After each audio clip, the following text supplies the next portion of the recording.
Olá pessoal, bom dia a todos. É, Aqui quem fala é o professor Emanuel. Bem, gente, se vocês escutarem aí alguns ruídos ou cantar dos galos, é porque estou gravando essa videoaula exatamente às 4h30 da manhã, então perdoem aí os pequenos erros de áudio. Então, mas isso não vem ao caso, então o meu objetivo aqui hoje, pessoal, é transmitir essa videoaula para vocês da melhor forma possível. É óbvio que eu não tenho os aparatos nem os suportes para poder fazer uma videoaula com áudio adequado, de uma forma mais profissional, digamos assim, mas eu vou tentar entregar a melhor forma possível de repassar o conteúdo para vocês. Bem, basicamente o tema de hoje é geopolítica. Esse bicho de milhões de cabeças que nós vamos tentar analisar agora, a partir de agora. Essa videoaula ela é dedicada para os alunos do 8º ano do ensino fundamental da escola Epitácio Brito. Exclusivamente para os alunos da escola Epitácio Brito, porém ela pode ser utilizada para outros alunos que sentirem a necessidade. Desde já agradeço a atenção e vamos lá para o vídeo. Geopolítica, 8º ano, com o professor Emanuel Leôncio. Não reparem no sobrenome. E aí, bora diferenciar?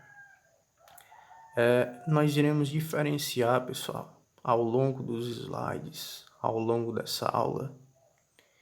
Nós iremos tentar diferenciar o conceito de geopolítica e geografia política.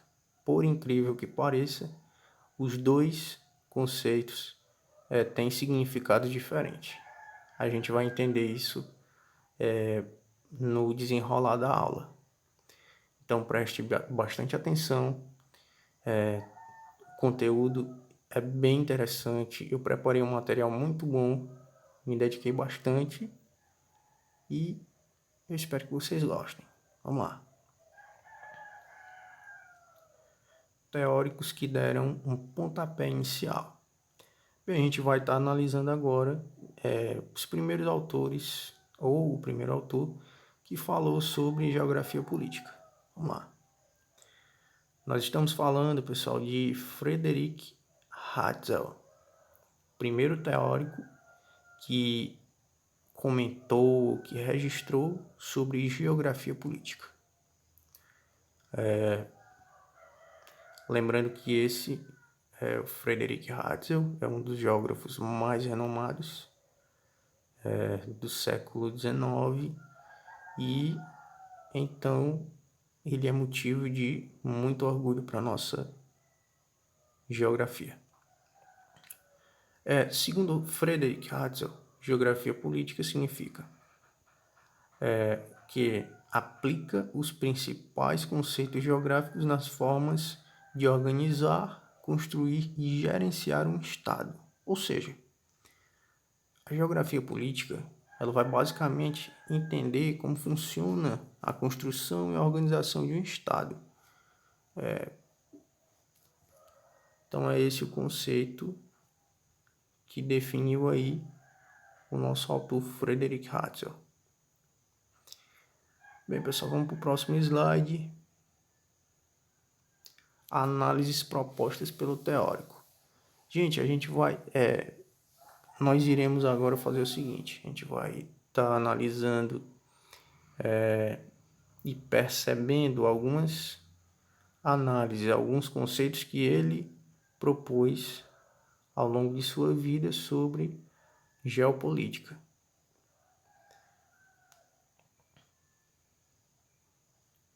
Esse barbudão aí, né? Esse barbudão, ele falou o seguinte. Na verdade, ele pensou, né? Bem, gente, ele apresentou os seguintes conceitos. Ele defendia o determinismo geográfico, o espaço vital e o estado como organismo vivo. Esses são os três conceitos que eu considero principais para definir a geopolítica na ideia do Frederick Hatzel. Gente, se você entender, se você parar para prestar atenção, você vai entender o que eu estou querendo dizer. Pessoal, porque assim, a geografia, se ela não for analisada de um ponto de vista correto, você vai se perder, certo? Então é o seguinte, acabou aquela ideia de que em geografia é só analisar mapa, ver as estruturas do mapa, construir um mapa, construir tabelas. Não. É óbvio que isso faz parte da geografia, mas de longe é somente uma das coisas. Então a gente vai fazer muita coisa legal, muita coisa interessante, além de analisar mapa. Primeiramente, o determinismo geográfico falava o seguinte: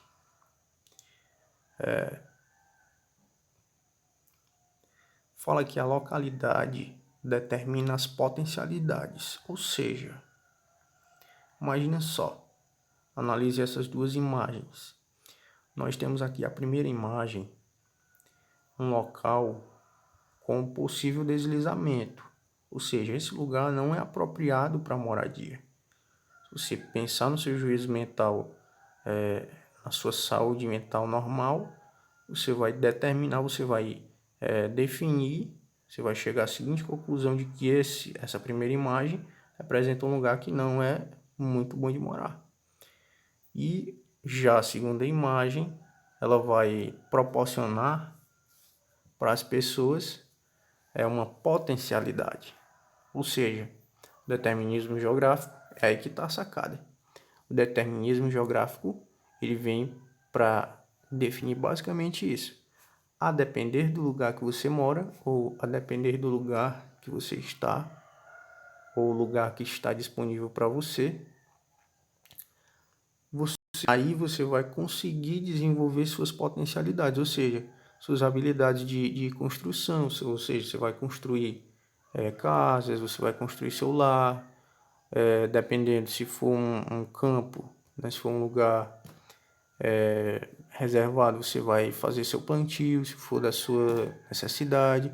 Então, basicamente é isso. Se você tiver um local propício para fazer o que você quer, você vai desenvolver suas potencialidades. Agora, se você não tiver um lugar propício, então você vai ficar bloqueado. Então, é basicamente isso. Desculpa, tá, gente? Eu falo muito basicamente. Então, é isso mesmo. A localidade, ela vai sim determinar as potencialidades. Depende muito do local que você está. Tá ok? Vamos passar para a próxima. O espaço vital. O espaço vital é o segundo conceito que o Frederick Hatzel defende bastante. E ele diz o seguinte: conquistas estratégicas que poderão garantir a evolução de um Estado. Ou seja, imagine o seguinte: você é um país. Como você busca evoluir, você vai precisar de quê? De estratégias para poder evoluir. Algumas das estratégias são que traçar conflitos, conquistar territórios, entre outras coisas, para você garantir no final o seu espaço vital, ok? Então, basicamente, novamente, né? Então, quase todas as suas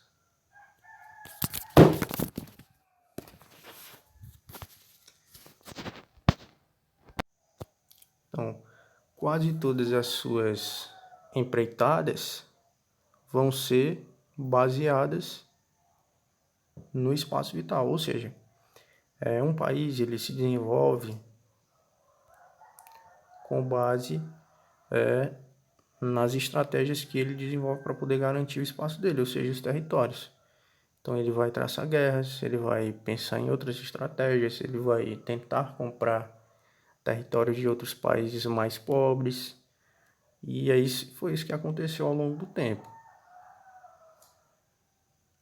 Então essa é uma análise do nosso autor Friedrich Hatzel. Mais uma análise. Agora nós vamos ver o conceito de geopolítica. Geopolítica é a relação entre os estados para soluções dos problemas territoriais, problemas políticos e problemas militares. Gente, é o seguinte, todo estado, quando se fala de estado, nós falamos de um território, de um país, certo? O estado maior, por exemplo, um determinado país, vamos citar os Estados Unidos e o Brasil, por exemplo. Os Estados Unidos e o Brasil, eles estabelecem alguma relação para poder solucionar problemas territoriais, problemas políticos e problemas militares, por exemplo. Vai que o Brasil precisa dos Estados Unidos. Então, se ele tiver uma relação com os Estados Unidos, ele já vai poder pedir uma ajuda a ele. Assim como na política, né? Os políticos do Brasil, eles podem sim pedir apoio político para algum outro país. Vai depender muito da sua gestão, né? E a ajuda territorial, os problemas territoriais também podem ser solucionados. Por exemplo, tem países que chegam e já querem tomar os territórios sem notificar, sem chegar num diálogo. E graças à geopolítica, hoje é possível, através de alguns órgãos, os países dialogarem, conversarem entre si para poder ver se aquele território é dele ou não é. Ou se aquele território pode ser dividido para os dois. Então, graças à geopolítica e um órgão que a gente vai citar agora nos próximos slides, hoje os países podem dividir os territórios sem precisar entrar em guerra.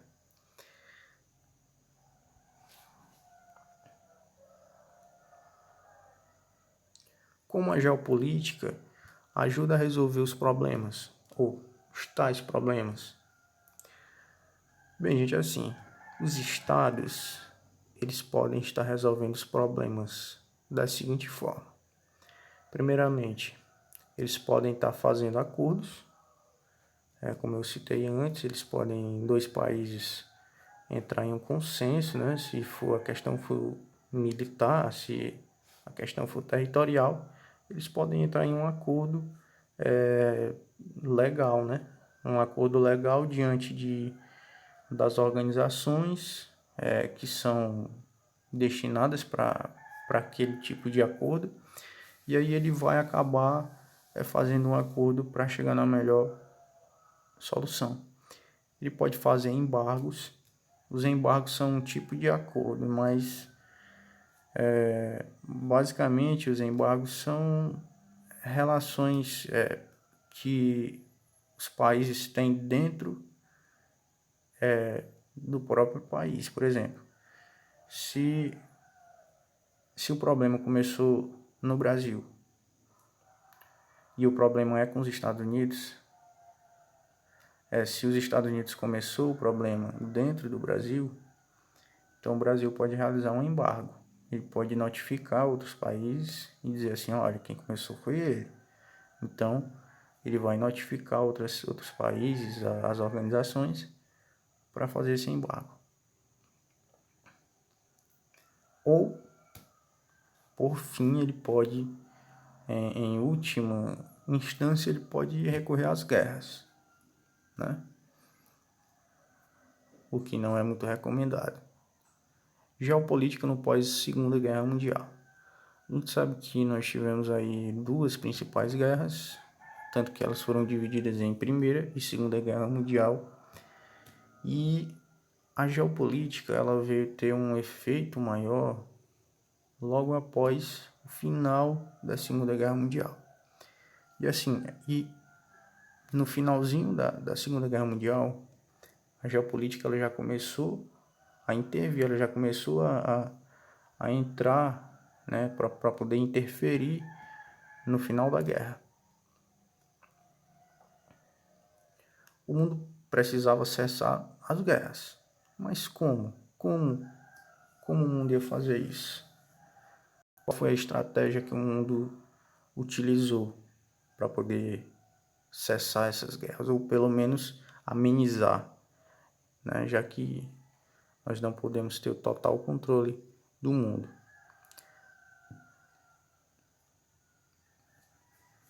Então aqui nós temos a solução, ou a possível solução, né? Foi criada a ONU, a Organização das Nações Unidas. A criação da Organização das Nações Unidas iniciou-se em 1945, que marca, pessoal, em 1945 é o finalzinho da Segunda Guerra Mundial. Então, finaliza-se a Segunda Guerra Mundial, então cria-se aí a Organização das Nações Unidas.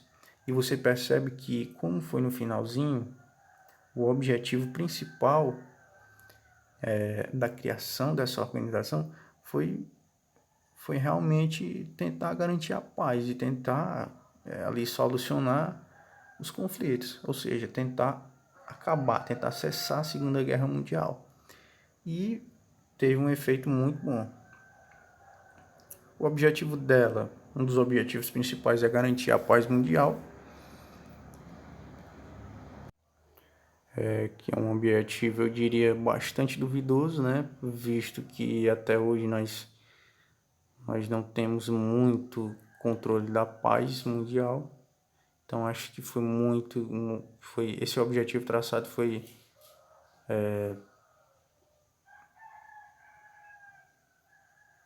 esplêndido demais. Vamos lá. A ONU, ela tentou garantir a paz mundial.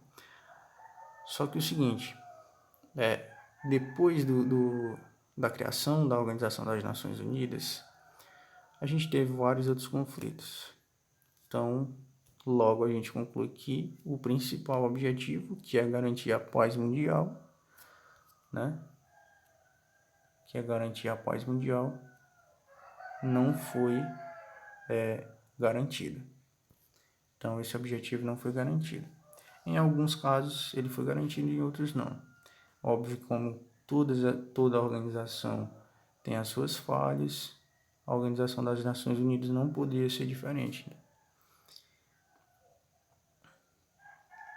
Fato que dá início à nova geopolítica. Conferência de Alta. Pessoal, antes da criação da Organização das Nações Unidas, nós tivemos uma conferência, ou seja, foi uma reunião particular, foi uma reunião secreta. Essa reunião envolveu chefes de Estado dos Estados Unidos, o chefe de Estado da Rússia, que era a antiga União Soviética na época, e também reuniu o primeiro-ministro do Reino Unido.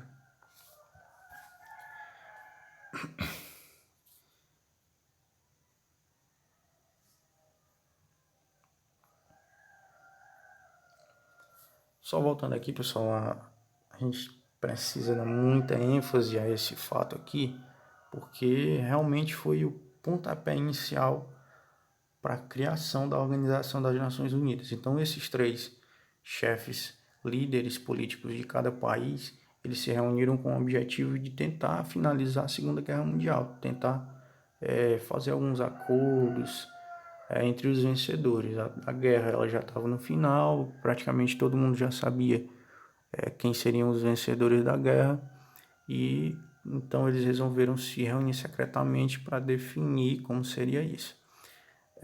Lembrando que esses três são representantes de um dos três países que ganharam a guerra, né, a Segunda Guerra Mundial.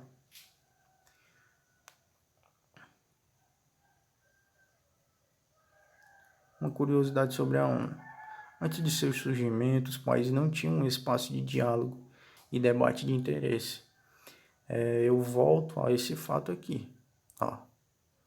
Como antes da Organização das Nações Unidas, não tinha nenhum espaço, não tinha uma organização legal legalmente criada para poder dialogar sobre o destino dos países, sobre as guerras, sobre os territórios, não tinham espaço, então eles faziam reuniões secretas, né? Mas de uma forma avulsa, sem nenhuma organização de fato. Então, a Organização das Nações Unidas, a ONU, ela possibilitou isso para os países, ela possibilitou que eles pudessem fazer as suas reuniões, fazer os seus debates, dialogar entre si e tentar chegar a uma melhor solução de um problema. Como, por exemplo, nós temos o problema mundial, a nível mundial que nós estamos vivendo atualmente, que é a pandemia do novo Covid-19. Então,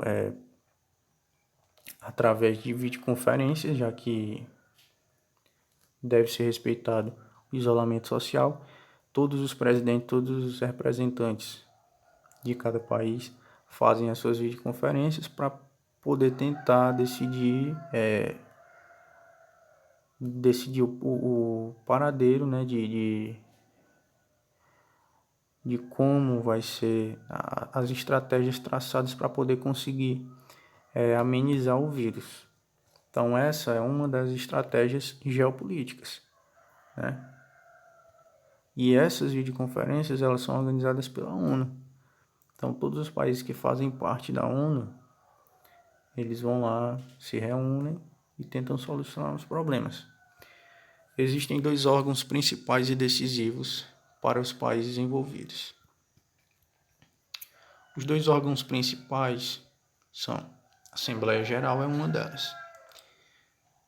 Bem, a Assembleia Geral, algumas características dela são: todos os países da ONU participam, ou seja, todos os países que são aliados à Organização das Nações Unidas, que fizeram um pacto com a ONU, eles participam da Assembleia Geral. A Assembleia Geral faz algumas votações, vota, dá sua opinião sobre alguns temas, porém, elas possuem valor de voto deliberativo, certo? O voto, ok? O voto desses países que fazem parte da Assembleia Geral tem poder deliberativo. O que significa isso, professor? Poder deliberativo significa o seguinte, que apesar deles poderem dar sua opinião e de o voto ser igual para todos, aqueles que fazem parte da Assembleia Geral, eles não têm um poder muito grande de decisão sobre alguns problemas, sobre algumas coisas sobre alguns problemas que são gerados ali na Organização das Nações Unidas. Então eles apenas têm o poder de opinar. Então eles dão a opinião dele, mas no final basicamente não vai servir para nada.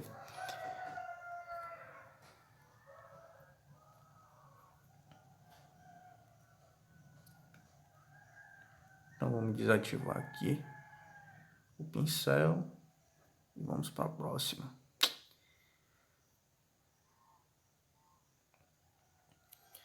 E a segunda organização principal da ONU é o Conselho de Segurança, e já esse é composto por uma parcela menor da Organização das Nações Unidas, e nós temos algumas características que são 5 países permanentes e 10 rotativos, ou seja, o que acontece?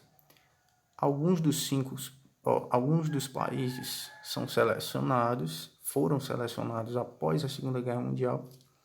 Esses 5 países permanentes são basicamente os vencedores da Segunda Guerra Mundial. Então, esses 5 países eles não saem do grupo do Conselho de Segurança. E além de eles serem permanentes, eles têm o poder de veto, ou seja, eles têm o poder de votar e de derrubar o voto de algum dos outros países. Digamos que, por exemplo,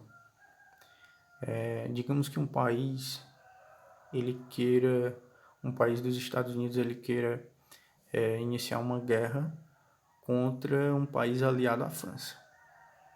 E aí a França vai lá, não deixa que os Estados Unidos façam isso. Por quê? Porque os Estados Unidos ele tem que obedecer o poder de veto certo? Tem que obedecer o poder de veto estabelecido para esses 5 países, que são eles: Estados Unidos, Reino Unido, França, Rússia e China. Então, esses 5 países, que são os permanentes no Conselho de Segurança, eles têm o poder de veto. Como eles têm o poder de veto, eles podem simplesmente bloquear uma decisão feita por outros países. Se eles não concordarem, simplesmente eles vão vetar, ou seja, eles vão bloquear aquela decisão ali. Entendido? Ok? Vamos passar para a próxima. Vamos apagar tudo, desativar o pincel e vamos para o próximo. Bem, pessoal, aqui nós temos alguns exercícios, são apenas 2 questões que vocês vão fazer. Vocês vão dar uma pausa no vídeo e vão copiar essa atividade ou tirar um print do celular de vocês e responder no caderno, tá ok? Aqui nós temos os exercícios presentes no livro. Os exercícios que você vai fazer no livro estão na página 19 e são todas as questões da página 19. Vamos aqui para algumas regras e alguns lembretes sobre a entrega dos exercícios. Gente, é o seguinte, os alunos deverão fazer a entrega dos resultados dos exercícios em até no máximo 22 horas, às 22 horas de toda quarta-feira, os resultados, tá ok? E o seguinte, a entrega acontecerá por meio de registro de fotos das questões respondidas em minha conta privada do WhatsApp. Estarei tirando dúvidas relacionadas a atividades no período das 8 horas da manhã até as 11h30. Então, o meu muito obrigado, fiquem com Deus e até a próxima.